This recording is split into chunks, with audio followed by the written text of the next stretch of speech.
Thank you Bhavani Shankar ji. और hello.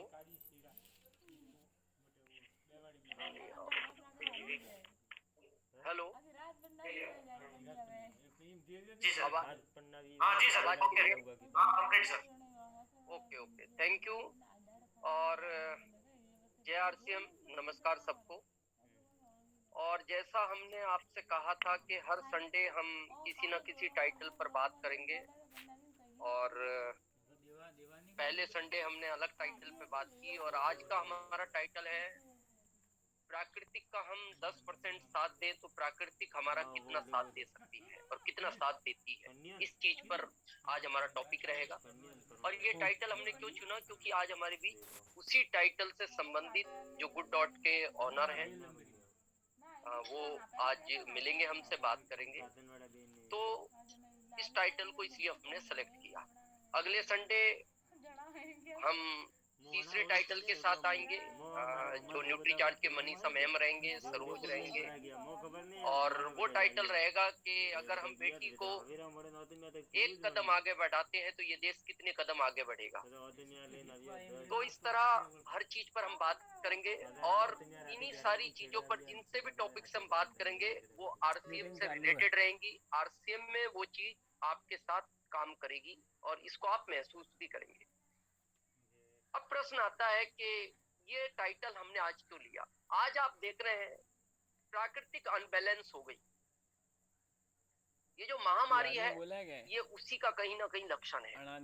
क्यों unbalance हो गई और क्यों हो जाती है, आज इस चीज को समझें। आप कभी देखना, एक छोटा बच्चा होता है ना, 5-6 साल का या 4-5 साल का, तो जब वो कभी लेटा हुआ हो और अपनी मस्ती में लेटा हुआ मोबाइल देख रहा है या जो भी, तो क्या होता है उसके पास में बैठा हुआ बड़ा व्यक्ति जो है ना उसको छेड़ता रहता है। देखना कभी कभी, कभी उसके पैर में कुछ कर देगा, कभी इधर से दाब देगा, तो कभी उसकी शर्ट खींच देगा। तो काफी टाइम तक वो छोटा बच्चा सहन करता रहता है। लेकिन जब उसकी सहनशीलता कम हो जाती है तो वो कई बार ऐसा काम कर देता है जो हम सोचे। कई बार तो है वो इतना गुस्से में आ जाता है कि वो उठ के रिपीट चाटा भी मार देता है। फिर वो ये नहीं देखता ये मेरे पास में चाचा जी है या मेरी माँ है या कोई है, क्योंकि वो बहुत टाइम तक, और जो उसको छेड़ रहा था उसने उसकी सीमा को नहीं समझा। इसी तरह ये प्राकृतिक अनबैलेंस हो गई। इसके साथ बहुत समय से इसी तरह की छेड़छाड़ होती आई है, जिस पर आज हम बात करने वाले हैं। जैसे आप देखते हो आज 4 लाइन कटकर, जब 4 लाइन बन रही है, बड़े बड़े पहाड़ों को हटाया जा रहा है। जबकि आपने शास्त्रों में पढ़ा है कि पहाड़ देवता है, पहाड़ में जीव है, पहाड़ निर्जीव नहीं है, उसको देवता का रूप दिया गया है। भौतिक चीज, लेकिन उसके बैलेंस में आपको कुछ उसको रिटर्न देना पड़ेगा, देना पड़ता है। जैसे आप किसी पहाड़ी क्षेत्र में जाना, बिल्कुल पहाड़ी पहाड़ हो, और वहां जाके आप एक आवाज देना, किसी का नाम लेना। जैसे आपने नाम लिया श्याम, आपने एक बार लिया। आज का हमारा टाइटल वही है, आप किसी को 10% दोगे इस प्राकृतिक को, ये कितने गुना रिटर्न करती है। आप देखना, आपने एक बार नाम लिया श्याम, वहां कोई स्पीकर लगा हुआ नहीं है, वहां कोई माइक नहीं है, लेकिन फिर भी वहां से रिटर्न आवाज आती है कम से कम 10-15 बार, श्याम श्याम श्याम श्याम श्याम। यानी वो क्या सिखाना चाहती है प्रकृति, आप मेरे को जो भी एक बार दोगे मैं उसका 10 गुना रिपीट करती, लेकिन मेरे को बैलेंस में भी रखना पड़ेगा। आज आपको पता है भौतिक चीजों के लिए पेड़ों को हटाया जा रहा है, बड़ी बड़ी मल्टियां बनाई जा रही है। अब प्रश्न ये नहीं है क्या इन भौतिक चीजों को ना बनाए, पेड़ को ना हटाएं, हटाना चाहिए, लेकिन उसकी जगह नया पेड़ लगाना ये भी आपकी जिम्मेदारी है, ताकि ये प्राकृतिक अनबैलेंस ना हो। आप देखते हो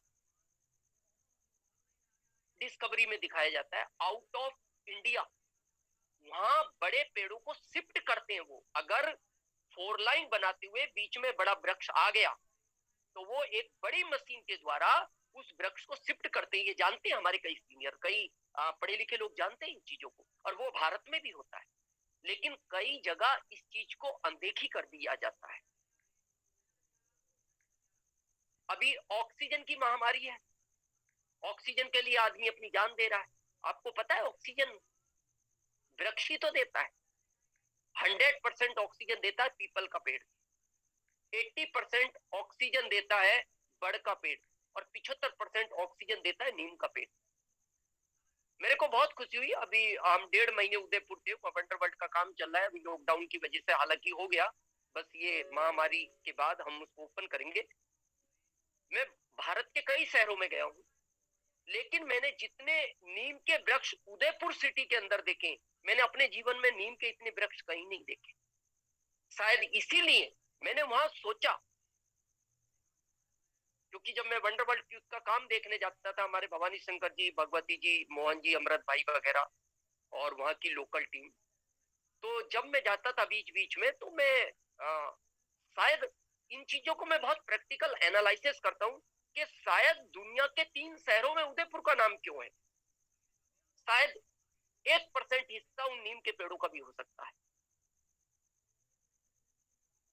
हमें अगर वृक्ष काटने का अधिकार है तो हमें उतने वृक्ष लगाने का भी अधिकार है। ये निर्जीव नहीं है। आपको क्या लगता है? आप याद करो, पहले टाइम में गांवों में जब शादियां होती थी ना, अभी भी बहुत गांवों में रिवाज है, तो जिस समय वहां उस समय 5-10 रुपए का चलन था, तो जब वो 5-10 रुपए दिए जाते थे ना, तो उसको डायरी में लिखा जाता था। तो लोग पूछते थे क्यों लिख रहे हो, बोले कहीं भूल ना जाए, इसका रिटर्न करना है जो इससे दिया है। तो आपने जो पेड़ काटा है, वो पेड़ लगाना आपकी जिम्मेदारी भी तो है, उसको रिटर्न देना पड़ता है। ये रीति रिवाज तो सदियों से पूर्वजों के आते हुए आए हैं। पुराने टाइम में, आज तो नहीं जानते हम इस चीज को, बहुत लोग नहीं जानते, लेकिन जो आज भी उन संस्कारों से जुड़े हुए जानते हैं, आज भी और पुराने टाइम में शाम के बाद माता पिता बोलते थे इस पेड़ को छूना मत, उसकी पत्ती तोड़ना तो दूर बात रही, छूना मत, ये जग जाएगा। इसका मतलब पेड़ भी सोता है। क्यों? वो सजीव है, उसके अंदर जीव है। आप बढ़ा रहे हो उसको, वो बढ़ता है, फल देता है, सजीव है वो। पहाड़ को देवता कहा गया, पीपल के वृक्ष की पूजा करते हैं।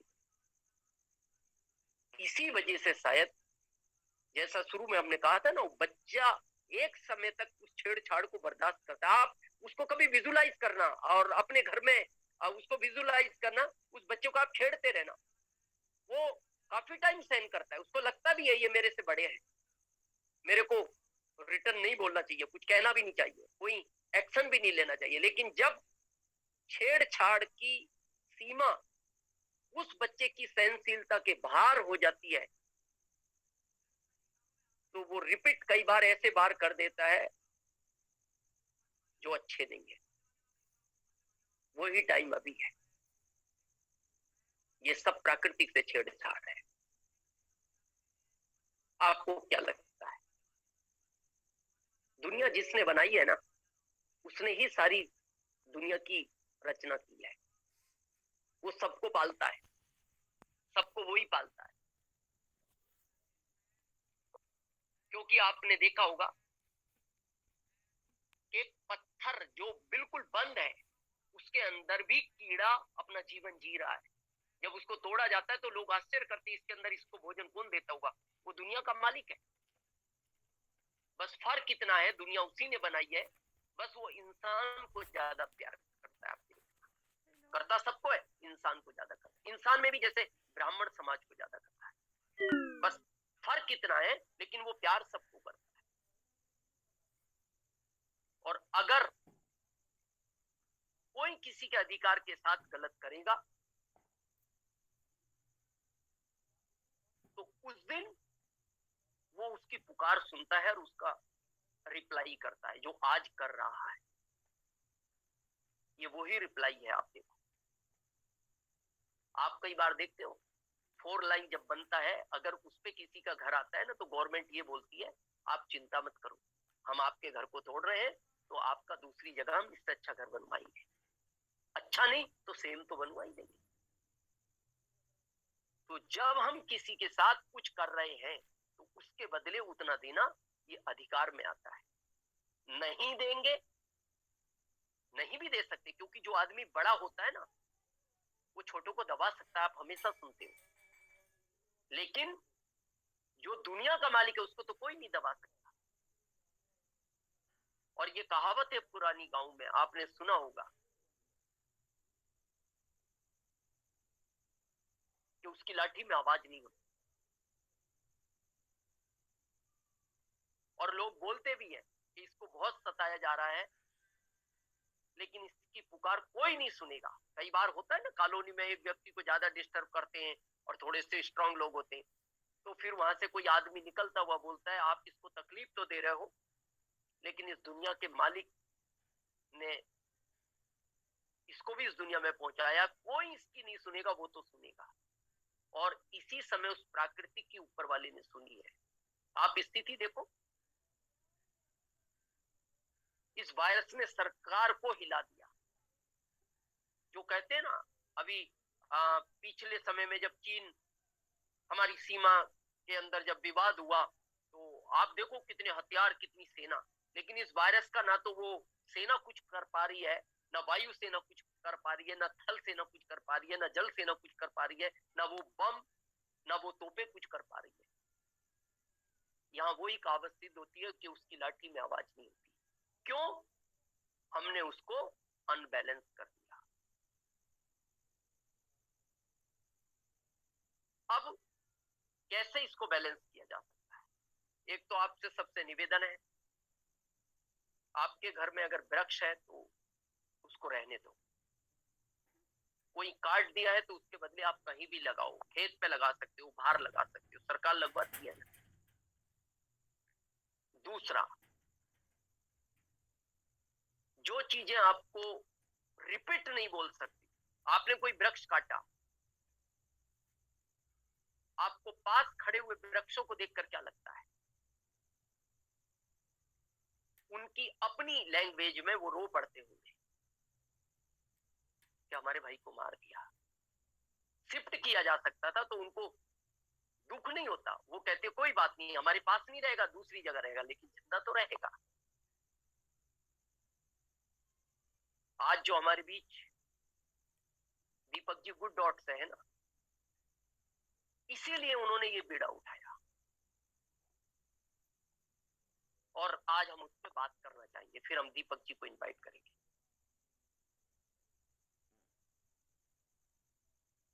जितने भी पशु पक्षी हैं दुनिया में, जितने भी जानवर हैं, हमने बीच में एक लाइन कही थी, बनाए सब उसने है, सबको प्यार करता है, इंसान को ज्यादा करता है, इंसान में ब्राह्मण समाज को ज्यादा करता है, लेकिन वो प्यार तो उन जानवरों को भी करता है, क्योंकि एक बंद पत्थर के अंदर उस कीड़े को भी वो भोजन दे रहा है। हमने क्या कर दिया? आप कभी सोचो, कई बार होता था ना पुराने टाइम में, जब सेना में लोगों की जरूरत पड़ती थी, उस समय सेना में लोग बच्चों को नहीं भेजते थे, तो गरीब माता पिता के बच्चों को प्रशासन जबरदस्ती ले जाता था। वो उनके सामने माता पिता कुछ नहीं कर पाते थे, जो मजबूत होते थे वो नहीं भेजते थे। आपको क्या लगता है उन माता पिता के दिल से क्या निकलता होगा उन बच्चों को, उन ले जाने वालों को? बच्चे के लिए तो शायद ये निकलता होगा कि भगवान इसको लंबी उम्र दे, ये सुरक्षित रहे, लेकिन उन ले जाने वालों के लिए ये निकलता होगा कि जिस जगह ये हमारे बच्चे को ले जाने, एक दिन भगवान भी इनके बच्चे को उसी जगह ले जाए।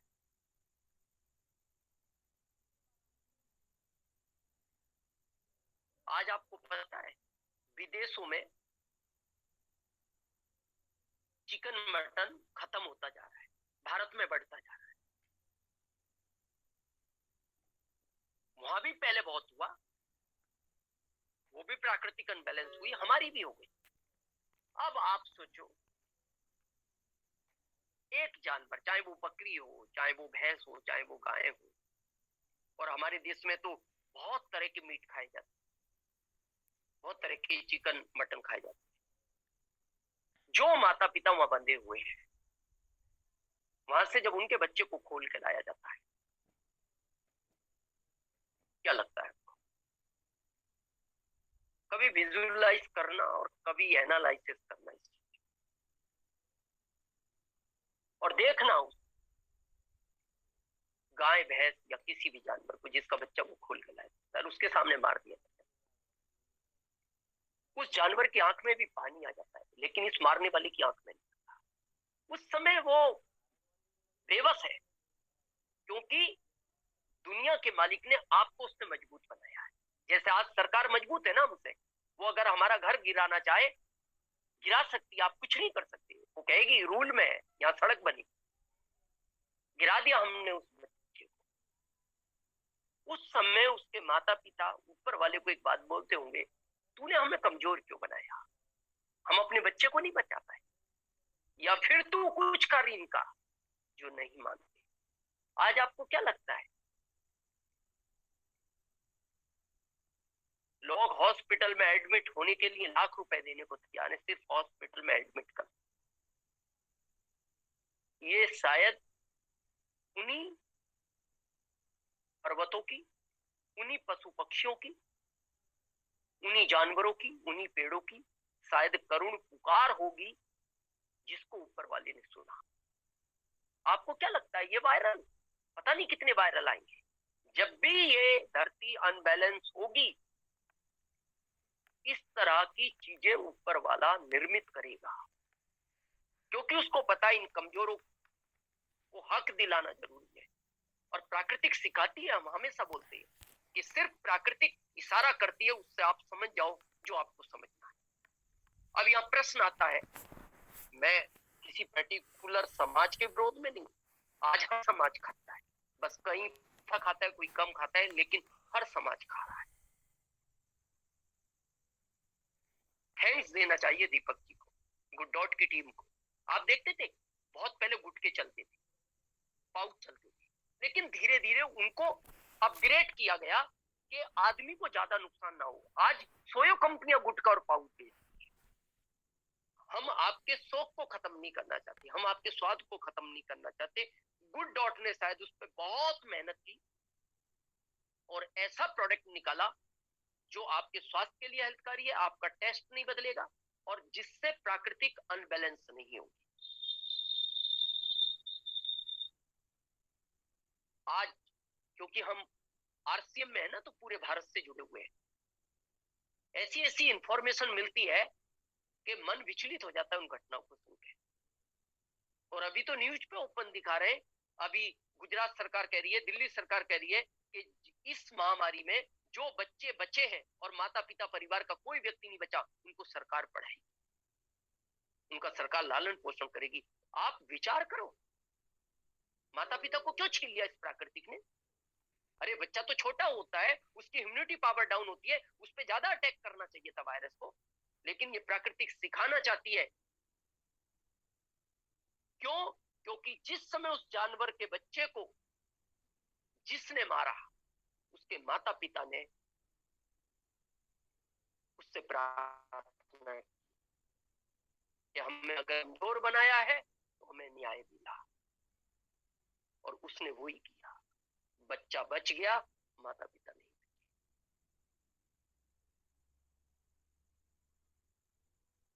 तो आपसे निवेदन है, इस महामारी के टाइम पे आप आज सबको कह रहे हो ना, स्वस्थ रहो, डिजिटल से जुड़ो, एजुकेशन लो, फिजिकली काम नहीं करना, ग्रुप का ध्यान रखना है। एक मुहिम छिड़ी हुई है, आज से हमें संकल्प लेना चाहिए इस प्रकृति के लिए। एक मुहिम छिड़े,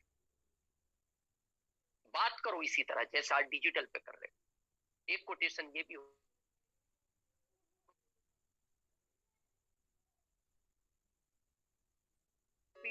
बहुत फर्क पड़ता है, विचारों में फर्क पड़ता है। आप जितना सात्विक और शुद्ध खाओगे उतने आपके विचार सुधरेंगे, आपकी सोच उतनी अच्छी रहेगी, आपका बात करने का तरीका उतना अच्छा रहेगा, आपके अंदर सहनशीलता रहेगी, आपको गुस्सा नहीं आएगा। जिस तरह की चीजों का हम अनुसरण करते हैं, आप देखना आज ऑक्सीजन की जरूरत है, अगर आज वही वृक्ष होते या हम उसकी जगह वृक्ष लगाते, ऑक्सीजन की कमी नहीं पड़ती। मतलब उस वृक्ष को देखो, वो कहता है कि जो आप कार्बन डाइऑक्साइड छोड़ोगे उसको मैं भोजन के रूप में ले लूंगा, आपकी गलत चीज को, और मैं आपको वो चीज दूंगा जो आपको ऑक्सीजन चाहिए। अनबैलेंस नहीं करना। कहीं अगर आज के भौतिक सुख के लिए कोई वृक्ष काटना पड़ता है तो हम एक नया वृक्ष लगाएं।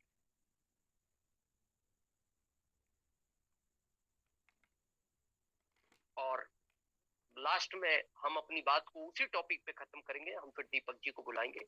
हमने कहा था इस धरती को एक चीज दो, आरसीएम उसी पे काम करता है, अब आपको समझ में आएगा। आप कभी इस धरती को एक मक्की का दाना देना, ध्यान से सुनना, एक मक्की का दाना, यहाँ किसान परिवार से काफी लोग हैं, वो एक दिया है आपने इस धरती को, उस एक दाने से वो वृक्ष बनाती है, एक पेड़ बनाती है। उस पेड़ पे जब वो मक्की, जिसको भुट्टा बोलते हैं, उस भुट्टे में दानों को देखना कितना विधिवत जमाती है। इतनी सीधी लाइन आप नहीं बना सकते। आप बोते हुए आपकी सीधी लाइन नहीं होती, आपका एक दाना इधर गिरता है, एक इधर गिरता है, लेकिन वो धरती कहती है आपने मेरे को कैसा भी दिया, लेकिन आपको मैं कितना सिस्टम से देती हूँ, उसके ऊपर रेसे, ऊपर से कवर, कितना सिक्योर्ड दिया है उसने आपको।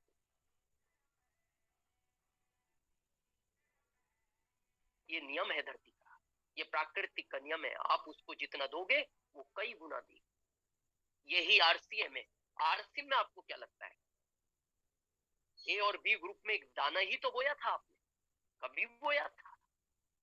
आज आप देखो 1.5 करोड़ से दाने ज्यादा दिए हैं आरसीएम ने इस भारत को। कैसे कैसे दाने दिए हैं, सोचो आप, कैसे कैसे दाने दिए। आज हमारे स्टार रूबी, क्या इनकम होती है, क्या लाइफ स्टाइल होती है, कितने सफायर, कितने स्टार सफायर, डायमंड। आज अगर हमारे सामने जितने लोग बैठे हैं, इसमें कितने हमारे रूबी हैं, कितने हमारे स्टार एमराल्ड हैं, कितने हमारे एमराल्ड हैं, कितने हमारे टेक्निकल हैं। जिस समाज को भारत आगे नहीं लाना चाहता था, एक प्रथा थी, हम प्रथा के विरोध में नहीं है, महिला समाज। आज आप देख रहे हो इस डिजिटल के टाइम पे छोटी छोटी बच्चियां वो कमाल कर रही हैं जो एक लीडरशिप अचीवर उस तरह का बोल नहीं पाता। हम सबका प्रयास होना चाहिए। अगला संडे हमारा वही टॉपिक रहेगा, सरोज चौधरी साथ रहेंगे, आपके मनीषा मैम साथ रहेंगे, और इसी तरह का टॉपिक रहेगा कि अगर हम बेटियों को, महिलाओं को एक कदम आगे लाते हैं तो ये देश कितने कदम आगे जाता है। जिस तरह आज हमने बात की कि इस प्रकृति को एक मक्की का दाना दो, ये कितना रिटर्न करती है, आप देखना, आपको खुद महसूस होगा। और लास्ट में बस ये बात कह के हम दीपक जी को इनवाइट करेंगे आज कि इस प्राकृतिक को हमें ध्यान रखना है।